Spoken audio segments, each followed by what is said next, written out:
inform you about an arrest of a Nigerian man suspected to have killed a woman and her daughter in Nigeria and ran to hide in Ghana to avoid the Nigerian police from arresting him.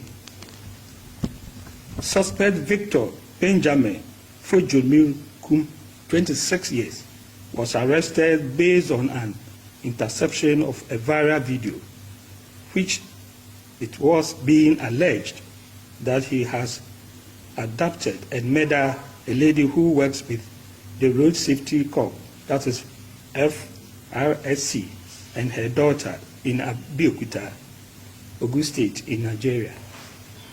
The suspect was wanted by the Nigeria police, but he ran to Ghana to hide with his friends at Achim Wenchi, a suburb of Ethiopia.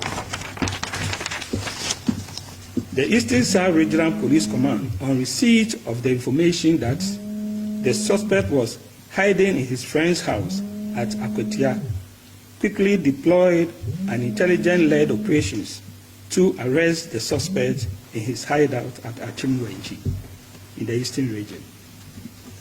The suspect is currently in police custody as frantic efforts are underway to hand him over to the Nigerian authorities.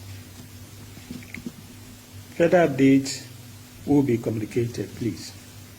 On this note, we are entreating the public as a matter of urgency to inform the police about any suspicious movement of any person or group of persons in their communities to prevent crime. We assure the public of sustained operations to deal with any criminal activities in the jurisdiction. Thank you for your audience.